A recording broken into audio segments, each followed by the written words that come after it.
So guys आज हम पढ़ेंगे finite potential well, one dimensional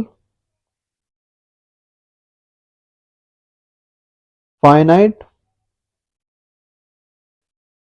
potential well. हमने इनफाइनाइट पोटेंशियल वेल की श्रोडिंगर इक्वेशन सोल्व की थी लास्ट वीडियोस में। सो फाइनाइट पोटेंशियल वेल में we have a potential well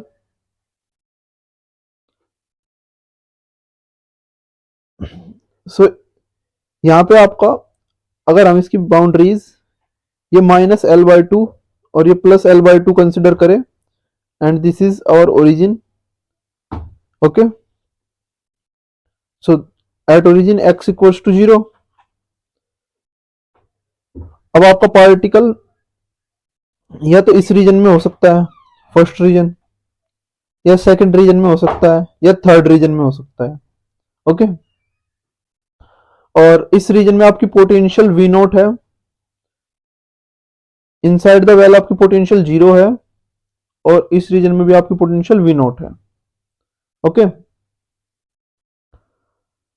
सो हम कह सकते हैं कि पोटेंशियल आपकी 0 है जब तक आपका पार्टिकल इनसाइड द बॉक्स है। ओके, और अदरवाइज पोटेंशियल V0 है। ओके, जब भी आपका पार्टिकल आउटसाइड द बॉक्स है। Okay, x means position, x आपका पोजीशन को शो करता है पार्टिकल की, और वो जब भी आपकी L/2 से ज्यादा होगी तभी आपका particle mode of L/2, mode of L/2 means negative direction में हो या पॉजिटिव में हो। ओके, तो जब भी ऐसा होगा तब आपका क्या होगा, पार्टिकल आउटसाइड द बॉक्स होगा और उस पर पोटेंशियल V0 होगी। ओके, सो अब हमारे पास तीन रीजन है, तीनों के वेव फंक्शन अलग आएंगे, तो तीनों के लिए हमें श्रोडिंगर वेव इक्वेशन अलग से सोल्व करनी पड़ेगी। सो पहले फर्स्ट रीजन की बात करते हैं। सो फर्स्ट रीजन में क्या है आपका, सो रीजन 1। तो फर्स्ट रीजन में क्या है आपका, श्रोडिंगर वेव इक्वेशन लिख लो 2m, क्योंकि वन डायमेंशनल है इसलिए हम केवल डू की जगह पे कंप्लीट डेरिवेटिव लिख सकते हैं। ओके, और फर्स्ट रीजन में पोटेंशियल है V0 साई, और वेव फंक्शन जो है उसको मैं साई 1 ले रहा हूं फर्स्ट रीजन के लिए। ओके, सो ये आपकी श्रोडिंगर वेव इक्वेशन है फर्स्ट रीजन के लिए। सो अगर हम इसे सोल्व करें तो अगर मैं इन दोनों टर्म्स को उठा के उस साइड ले जाऊं, इन दोनों टर्म्स को उठा के उस साइड ले जाऊं, ओके, तो इन दोनों टर्म्स के साइन चेंज हो जाएंगे। इट मीन्स क्या हो जाएगा, ये हो जाएगा h² upon 2m d² psi dx² plus e psi 1 minus V0 psi 1 equals to 0। Okay, अब आपका अगर मैं इसमें से माइनस कॉमन ले लूं तो ये हो गया आपका, और ये पूरी इक्वेशन को 2m/h² से मल्टीप्लाई कर लूं तो d साई 1 dx² यानी कि सेकंड डेरिवेटिव, और 2m/h² और यहाँ पे हो गया आपका V0 minus e psi 1 equals to 0। ये हम जो आपको सोल्व कर रहे हैं केस, इसमें आपका पोटेंशियल की वैल्यू ज्यादा है एनर्जी ऑफ द पार्टिकल से, है ना, मतलब एनर्जी जो है वो कम है पोटेंशियल से। ओके, सो एनर्जी आपकी कम है पोटेंशियल से, ये केस है ये, ठीक है। तो अगर वो कम एनर्जी से मूव कर रहा है, इन पोटेंशियल जो ये पोटेंशियल है इससे कम एनर्जी से मूव कर रहा है, उसके लिए आपका केस है। ओके, तो क्योंकि V0 की वैल्यू ज्यादा है इसलिए V0 माइनस ई किया हमने। ओके, और अब इस पूरे पार्ट को हमें कांस्टेंट कंसिडर करेंगे, दैट इज लेट सपोज वो आपका बीटा है। Okay, so beta is nothing but, beta क्या हुआ आपका, या हम इसे, ये आपका एक्चुअल में ये आपका, हम इसे एक कांस्टेंट का स्क्वायर कंसिडर करने वाले हैं। ओके, एक कांस्टेंट का स्क्वायर कंसिडर करने वाले हैं ताकि डिफरेंशियल इक्वेशन, ये सेकंड डेरिवेटिव डिफरेंशियल इक्वेशन है, तो इसमें जब हम ऑक्सिलरी इक्वेशन बना के रूट निकालते हैं तो स्क्वायर, क्योंकि डबल डेरिवेटिव है इसलिए स्क्वायर रूट लेंगे, तो स्क्वायर रूट लेंगे तो अगर हम इसे एक कांस्टेंट का स्क्वायर ट्रीट करें तो आसानी से रूट आ जाएगा। तो क्योंकि हमें स्क्वायर ट्रीट करना है, इट मींस ये आपका पॉजिटिव वैल्यू होनी चाहिए, है ना, ये आपका क्या होनी चाहिए, पॉजिटिव वैल्यू होनी चाहिए। और इसके पॉजिटिव वैल्यू होने के लिए हमें वी नोट माइनस ई करना पड़ेगा, क्योंकि वी नोट आपका ज्यादा है एनर्जी से, है ना, पोटेंशियल ज्यादा है एनर्जी से, इसलिए वी नोट माइनस ई करना पड़ेगा। तो अब हम इसे क्या कंसिडर कर सकते हैं, लेट सपोज इसे हमने कांस्टेंट कंसिडर कर लिया अल्फा स्क्वायर, स्क्वायर कंसिडर करना पड़ेगा, कांस्टेंट कुछ भी कंसिडर करो आप, लेकिन स्क्वायर कंसिडर करना पड़ेगा, 2m upon H cut square V naught minus E. Okay, अब आपने स्क्वायर कंसिडर किया है तो ये डिफरेंशियल इक्वेशन आपकी इस फॉर्म की हो गई। Okay, equals to 0। ओके, अब इस टाइप की डिफरेंशियल इक्वेशन को हम कैसे सोल्व करते हैं, हम फर्स्ट डेरिवेटिव को आपका डी कंसिडर कर लेते हैं, और अगर सेकंड डेरिवेटिव आए तो उसे आपका डी स्क्वायर कंसिडर कर लेते हैं, है ना। इस टाइप की डिफरेंशियल इक्वेशन को इस तरह से सोल्व करते हैं। तो ये क्या हो गया आपका, D square psi one minus alpha square psi one equals to 0। तो साई वन आपका कॉमन है और D square minus alpha square equals to 0। अब आपकी ऑक्सिलरी इक्वेशन क्या बनेगी, डी की प्लेस पे एम पुट कर दो, तो M square minus alpha square, इस पार्ट को 0 के इक्विवेलेंट रख दो, है ना।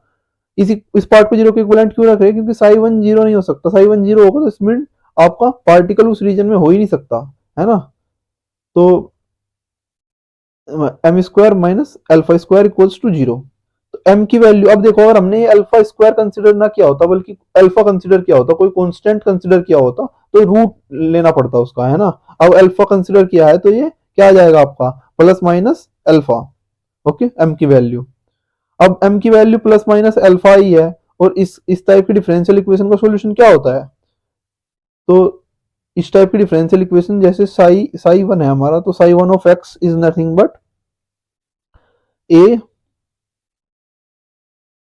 ई plus alpha X plus B E minus alpha X. Okay, तो क्योंकि जनरल सॉल्यूशन इसका क्या होता है, अगर m की वैल्यू हमें मिल गई तो y equals to A E M one X plus B E M two X. Okay, e is the exponential and m1 and m2 are the roots of this auxiliary differential equation। ठीक है, m1 m2 इस differential equation के root है और ए भी constant है, e is the exponential। Okay, तो हमें साई वन की वैल्यू मिल गई, साई वन मीन्स आपका वेव फंक्शन, जो आपकी मैटर वेव है उसका वेव फंक्शन रीजन वन में, तो रीजन वन में आपका मैटर वेव का वेव फंक्शन क्या होगा वो हमें पता चल गया। ओके, अब हम रीजन टू के लिए कंसिडर करेंगे, इसे हम फर्स्ट इक्वेशन ट्रीट कर लेंगे, फर्स्ट इक्वेशन। ओके, अब हम रीजन टू के लिए, सो रीजन टू में हम डिफरेंशियल इक्वेशन बनाएंगे आपकी, so minus H cut square upon 2m D square psi two D X square, इसमें आपका डिफरेंशियल जो आपका वेव फंक्शन है वो साई टू है। ओके, अब यहाँ पे आगे प्लस पोटेंशियल वाला टर्म आना चाहिए था, अब पोटेंशियल आपकी क्या है, 0 है, यहाँ पे पोटेंशियल वाला टर्म आना चाहिए था आपका, लेकिन पोटेंशियल क्या है आपकी रीजन टू में, जो सेकंड रीजन है आपका, यानी कि सेकंड रीजन जो आपका है ये बॉक्स के अंदर वाला, इसमें क्या है पोटेंशियल आपकी 0 है ना। तो क्योंकि पोटेंशियल 0 है इसलिए पोटेंशियल वाला टर्म नहीं आया आपका। ओके, सो ये डिफरेंशियल इक्वेशन बन गई है।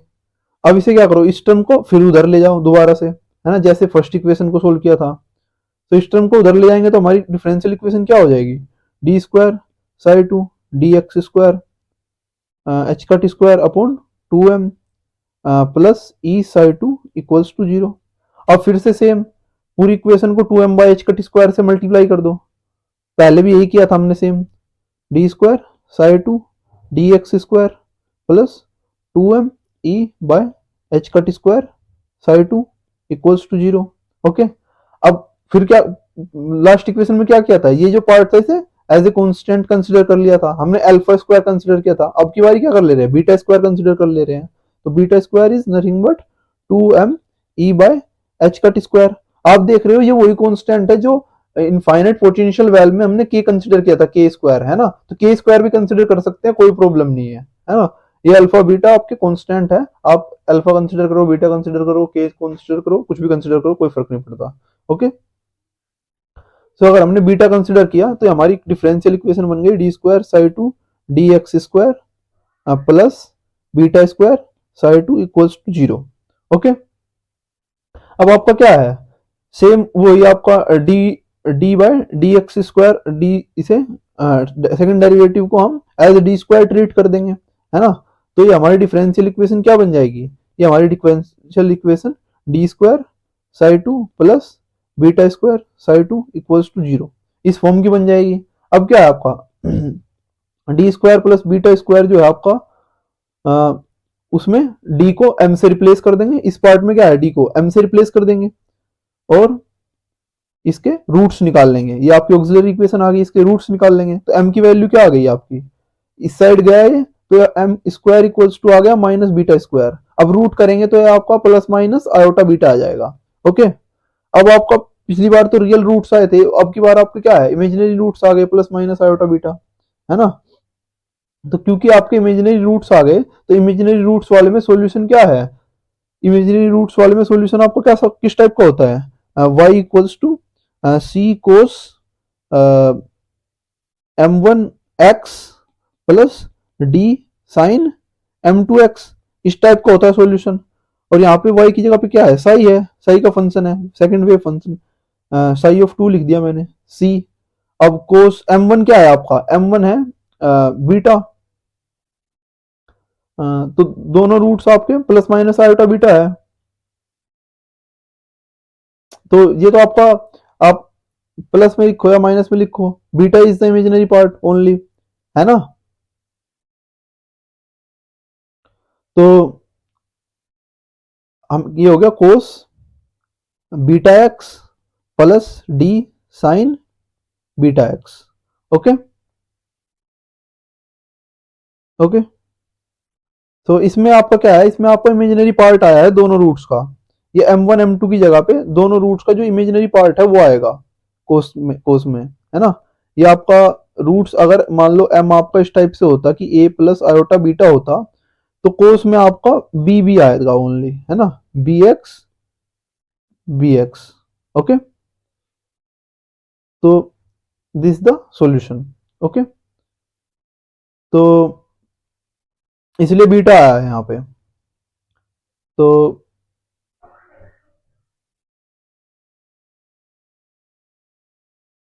अब ये हो गया आपका wave function for second region, wave function for second reason.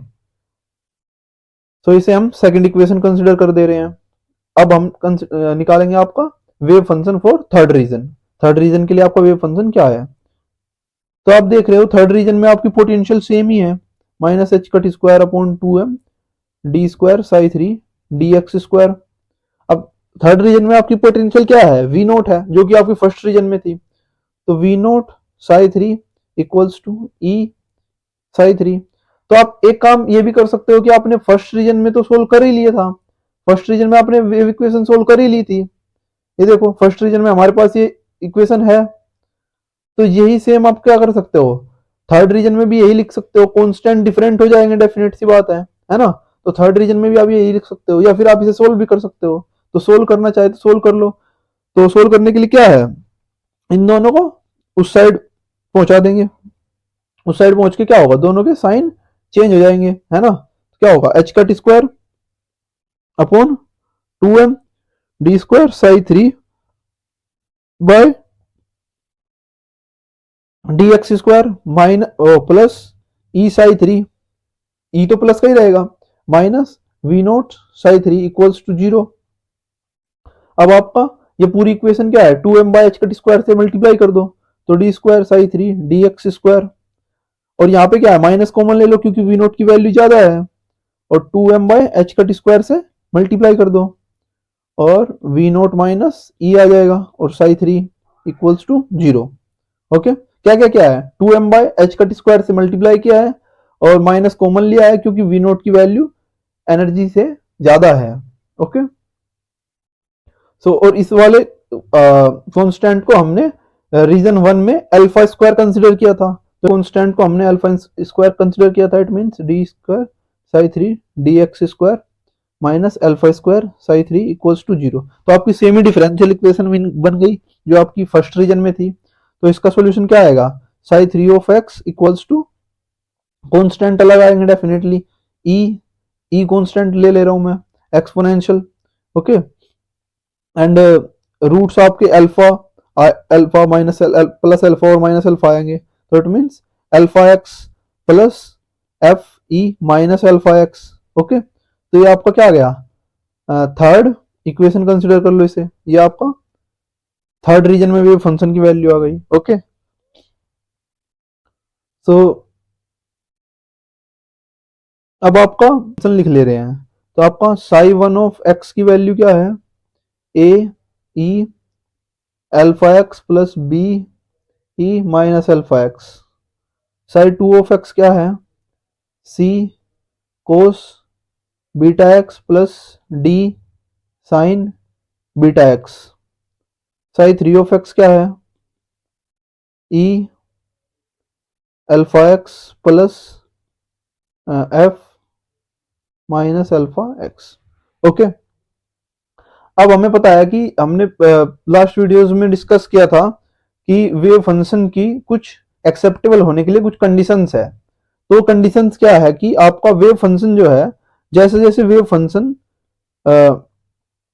X की value plus minus infinity approach करेगी, वैसे वैसे वेव फंक्शन आपका जीरो अप्रोच करना चाहिए, ओके। जैसे जैसे प्लस माइनस इन्फिनिटी अप्रोच करेगी एक्स की वैल्यू, वैसे वैसे वेव फंक्शन क्या है, जीरो अप्रोच करना चाहिए। लेकिन अगर हम साई 1 ऑफ एक्स को देखेंगे, तो साई 1 ऑफ एक्स का ये जो आपका साई 1 ऑफ एक्स में क्या है, रीजन, इसमें रीजन 1 का वेव फंक्शन है। तो रीजन 1 में आप देखोगे कि एक्स की वैल्यू क्या रहेगी, नेगेटिव रहेगी। रीजन 1 में क्या है, ओरिजिन के लेफ्ट साइड है, तो रीजन 1 में एक्स की वैल्यू क्या रहेगी, नेगेटिव रहेगी। माइनस में एक्स की वैल्यू है, देखो जीरो से इस साइड जा रहे हैं तो माइनस में एक्स की वैल्यू है, तो माइनस में एक्स की वैल्यू रहेगी। तो अब एक्स की वैल्यू माइनस में रहेगी, तो ये वाला पार्ट जो ए वाला पार्ट है, ए ई अल्फा एक्स, ये वाला पार्ट तो आपका जीरो चला जाएगा, क्योंकि एक्स की वैल्यू क्या रहेगी, नेगेटिव में, -20 माइनस जो भी माइनस में रहेगी, तो माइनस इन्फिनिटी अप्रोच करेगा। एक्स क्या करेगा, माइनस इन्फिनिटी अप्रोच करेगा। और अगर एक्स माइनस इन्फिनिटी अप्रोच करेगा तो ए ई अल्फा एक्स तो जीरो अप्रोच कर जाएगा। लेकिन जो ये दूसरा वाला पार्ट है, ये वाला पार्ट है B E minus alpha X. अब आपका एक्स अगर आपका माइनस इन्फिनिटी अप्रोच कर रहा है, तो ये वाला पार्ट आपका जीरो अप्रोच नहीं करेगा। तो इट मीन्स ये वाला पार्ट आपका एक्सेप्टेबल वेव फंक्शन की कंडीशन को सेटिस्फाई नहीं कर रहा, तो हमें बी को जीरो करना पड़ेगा। जब हम बी को जीरो कर देंगे, इस वाले पार्ट को हटा देंगे वेव फंक्शन से, तब आपका ये फंक्शन एक्सेप्टेबल बनेगा। तो यानी कि साई 1 ऑफ एक्स को एक्सेप्टेबल बनाने के लिए हमने क्या किया, आपको बी वाले पार्ट को हटा दिया, ए ई अल्फा एक्स ये वाला पार्ट रहा ओनली, ठीक है। अच्छा, अब आपका दूसरा जो वेव फंक्शन है, उसका ये है आपका कि एक टाइम पे आपका जो वेव फंक्शन है वो एक ही पैरिटी रख सकता है, ओके। या तो इवन पैरिटी रखेगा या ओड पैरिटी रखेगा, क्योंकि आपका सिमेट्रिक पोटेंशियल है यहाँ पे, है ना, दोनों साइड सेम ही पोटेंशियल वैल्यू थी, प्लस एक्स की साइड भी माइनस एक्स की साइड भी, है ना। तो इट मीन्स आपका क्या है, इसमें या तो ये ओड पैरिटी रखना चाहिए या फिर इवन पैरिटी रखना चाहिए। ओड पैरिटी रखने के लिए इसमें ओड फंक्शन होगा, इवन पैरिटी रखने के लिए इसमें इवन फंक्शन होगा। अब इसमें कोस वाला पार्ट जो है वो आपका इवन फंक्शन हो गया, और साइन वाला पार्ट जो है वो आपका ओड फंक्शन हो गया। तो ये दोनों पैरिटी रखेगा वेव फंक्शन इस तरह से, तो हमें एक पैरिटी वेव फंक्शन रखेगा, तो उसके लिए हमें एक पार्ट लेना पड़ेगा। तो या तो आपका वो इवन पैरिटी रखेगा, तो इवन पैरिटी रखने के लिए इवन फंक्शन होगा, इवन फंक्शन मतलब कोस वाला पार्ट। तो अगर इवन पैरिटी रख रहा है तो उसमें कोस वाला पार्ट होगा ओनली, ठीक है। तो अगर हम मान के चल रहे हैं कि आपका इवन बाउंड स्टेट, ठीक है, इवन पैरिटी मान के चल रहे हैं, ठीक है। तो अगर इवन बाउंड स्टेट लेके चल रहे हैं हम, तो उसमें आपका ये साइड टू वेव फंक्शन है आपका, वो आपका उसमें भी दो पार्ट है आपका, एक प्लस एक्सपोनेंशियल टर्म, एक माइनस एक्सपोनेंशियल टर्म। अब आपका साई 3 जो है थर्ड रीजन में आपका एक्स की वैल्यू पॉजिटिव होगी। थर्ड रीजन में आपकी ओरिजिन की राइट हैंड साइड है, इट मींस एक्स की वैल्यू क्या होगी आपकी पॉजिटिव होगी। देखो x की वैल्यू क्या है, पॉजिटिव है थर्ड रीजन में, तो इट मींस आपका जो ax वाला पार्ट है एक्सपोनेंशियल में वो आपका डिके नहीं करेगा, है ना।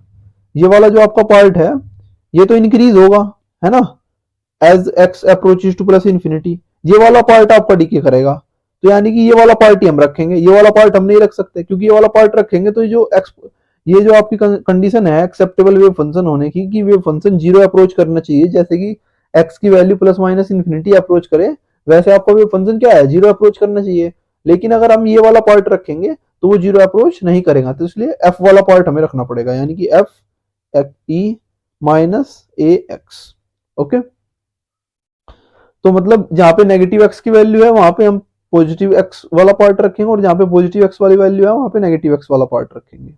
ओके, और क्योंकि हमने इवन फंक्शन ट्रीट किया है तो वो इवन पैरिटी ली है तो इवन फंक्शन की तरह ट्रीट करेंगे, तो इवन फंक्शन लेंगे। ओके ओके, तो अब आपका क्या होगा, अब हमारे पास तीन कॉन्स्टेंट्स में वेव फंक्शन आ गए ए सी और एफ में। ओके, नाउ हम दूसरी कंडीशन लगाते हैं कि आपका जो बाउंड्रीज है, बाउंड्री कंडीशन, उन पे जैसे आपकी रीजन रीजन वन और रीजन टू की जो बाउंड्री है वो क्या है, माइनस एल बाई टू पे है, और रीजन थ्री और रीजन टू की जो बाउंड्री है वो है प्लस एल बाई टू पे। ओके, तो इन बाउंड्रीज पे वेव फंक्शन जो है वो कंटिन्यूअस भी होने चाहिए, और इन पे वैल्यू भी इक्वल होनी चाहिए उनकी, कंटिन्यूअस भी होनी चाहिए, उनका डेरिवेटिव भी कंटिन्यूअस होना चाहिए। तो इसका मीनिंग क्या है कि साई वन ऑफ एक्स जो है वो साई टू ऑफ एक्स के इक्वल होना चाहिए at x equals to minus L by two. Okay, और इसका डेरिवेटिव भी इक्वल होना चाहिए। ओके, इसका डेरिवेटिव भी at x minus L by two पे इक्वल होना चाहिए। ओके, तो रख देंगे हम वैल्यूज, पहले वैल्यूज रख लो कि वैल्यूज इक्वल होनी चाहिए, तो माइनस एल बाई टू रख लो। ठीक है, इन दोनों में एक्स की value minus L by two रख लो, तो क्या आएगा, A E alpha minus L by two equals to C cos, cos में नेगेटिव वैल्यू जाए पॉजिटिव वैल्यू जाए कोई फर्क नहीं पड़ता। ठीक है, beta L by two. Okay okay, एक पार्ट हो गया हमारा। नाउ सेकंड पार्ट,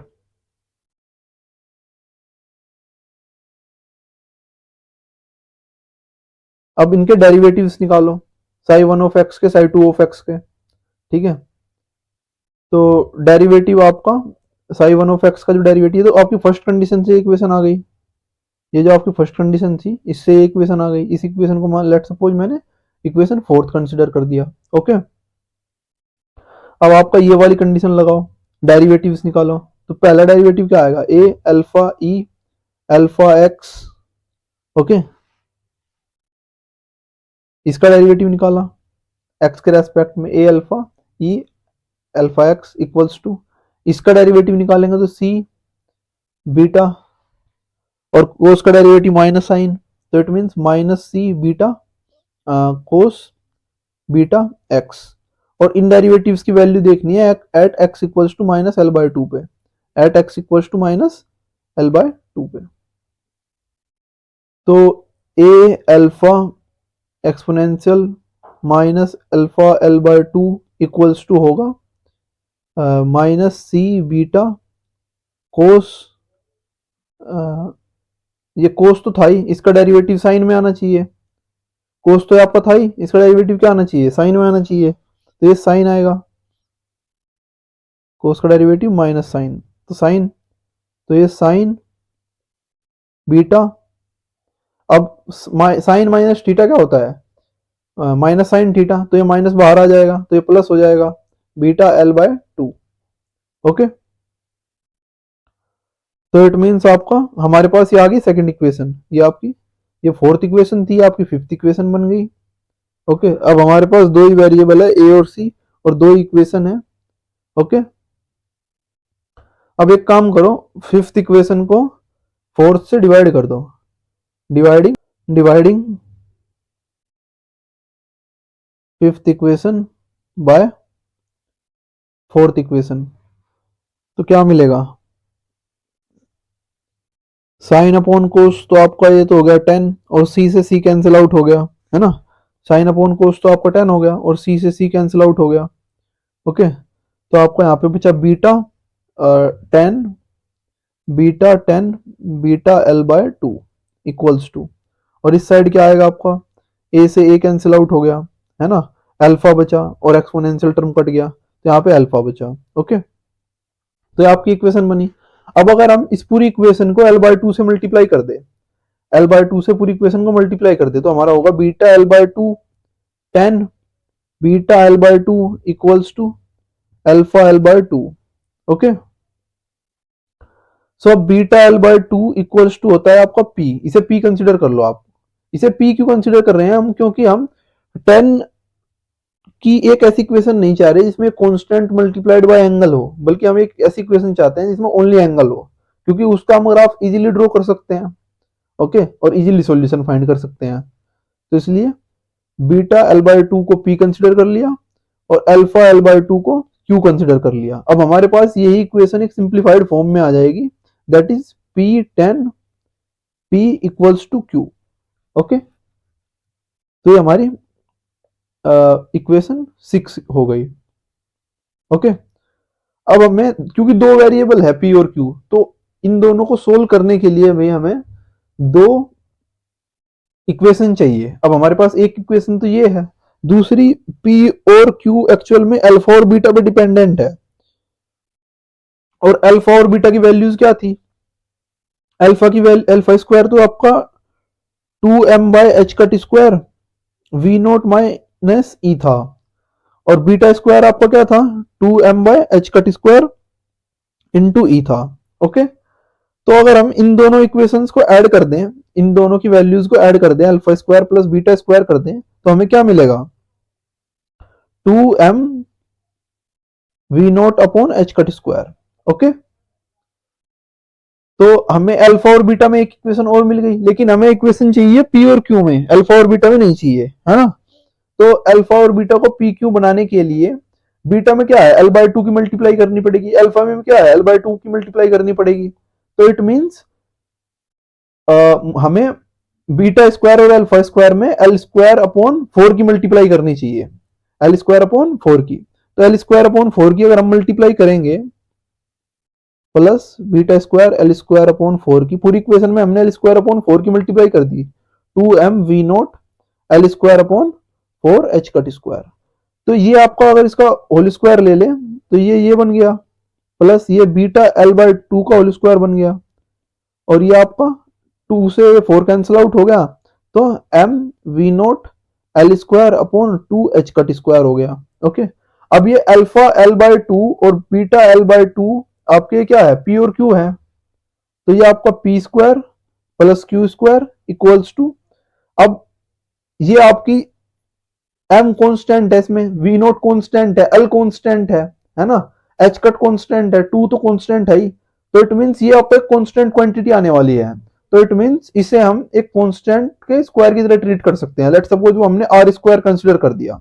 ओके, तो आप देख रहे हो कि ये आपकी लेट्स सपोज ये आपकी बन गई सेवंथ इक्वेशन। तो ये सेवंथ इक्वेशन आपकी क्या है, सर्कल की इक्वेशन है ना, x square plus y square equals to r square, है ना। तो अब सेवंथ इक्वेशन और सिक्स्थ इक्वेशन दो वेरिएबल्स में दो इक्वेशंस है, तो इनके हम सॉल्यूशन निकालेंगे और हमें पी और क्यू की वैल्यू मिल जाएगी, और पी और क्यू की वैल्यू हमें अल्फा और बीटा की वैल्यू देगी, और पी की वैल्यू हमें और बीटा की वैल्यू हमें एनर्जी की वैल्यू देगी, है ना। तो हम एनर्जी ऑफ पार्टिकल भी निकाल सकते हैं इससे, है ना। तो सो लेट्स सोल्व।